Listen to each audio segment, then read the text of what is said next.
আসসালামু আলাইকুম ফ্রেন্ডস, আমি Sohana and welcome to my channel Sohamina IT. আশা করছি আপনারা সবাই ভালো আছেন এবং আপনাদের দোয়ায় আলহামদুলিল্লাহ আমিও ভালো আছি। দেখতে দেখতে রোজা প্রায় শেষ হয়ে যাচ্ছে। তো আজকের ইফতারের আয়োজনে ছিল পাস্তা। তো পাস্তা রান্না করার জন্য প্রথমে আমি এখানে পাস্তা সেদ্ধ করে নিয়েছিলাম, গরুর মাংস রান্না করে নিচ্ছি। আর সবজি হিসেবে এখানে আমি আলু আর গাজরটা সুন্দর করে কেটে নিয়ে সিদ্ধ করে নিয়েছি। পাস্তা রান্না করার জন্য প্রথমে আমি 3টা ডিম সুন্দর করে স্ক্রাম্বল করে নিচ্ছি।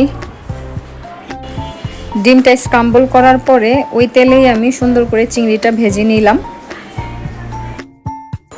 পাস্তার জন্য আমি ডিম চিংড়ি সুন্দর করে ভেজে নিয়ে এখন ওই তেলেই পেঁয়াজ কুচিটা দিয়ে দিচ্ছি আর মরিচ কুচি দিয়ে দিলাম। এটা সুন্দর করে একটুখানি ভেজে নিব। এটা ভেজে নেওয়ার পরে আমার সিদ্ধ করা যে সবজিগুলো ছিল সেটা এখানে সুন্দর করে রান্না করে নিব। এক চুলায় সবজিটা হতে হতে আরেক চুলায় আমার গরুর মাংসটা রান্না করা প্রায় ডান।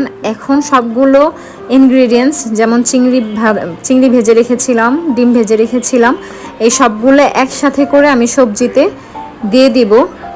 অ্যান্ড সবজিটা প্রায় 5 মিনিটের মতো এখন আমি একটু রান্না করে নেব।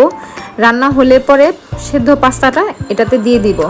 এখানে পাস্তাটা দিয়ে সুন্দর করে আমি এখানে নেড়ে চেড়ে নিচ্ছি। নেড়ে চেড়ে নিয়ে এই তো আমার এখানে পাস্তা রান্নার ডান, দেখতে পাচ্ছেন।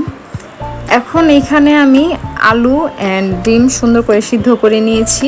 ডিম চপ বানাবো। তো ডিম চপ বানানোর জন্য এখানে প্রথমে আমি আলুটাতে কিছু বেরেস্তা ভেজে রেখেছিলাম আর কাঁচামরিচ দিয়ে সুন্দর করে মেখে নিলাম। ডিমটা কোট করব, এর জন্য কোটিং শেষে ডিমটা সুন্দর করে বেসন দিয়ে ভেজে নিচ্ছি ডুবো তেলে। ডিম চপ বানানো শেষ করে এখানে বানানো হচ্ছিল মহব্বতের শরবত। তো এটা বানাচ্ছিল আমার ছোট বোন শাম্মী।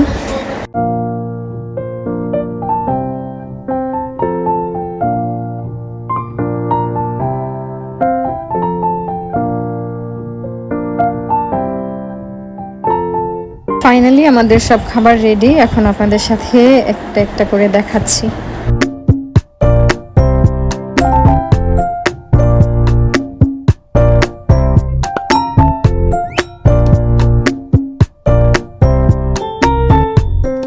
আজকের ভিডিও আমার এই পর্যন্তই ছিল। যদি আপনাদের কাছে আমার ভিডিওটা ভালো লেগে থাকে তাহলে অবশ্যই লাইক, কমেন্ট অ্যান্ড শেয়ার করে দিন। অ্যান্ড যারা যারা এখন আমার চ্যানেলটি সাবস্ক্রাইব করেন নাই, please do subscribe my channel. ভালো থাকেন, সুস্থ থাকেন, আল্লাহ হাফিজ।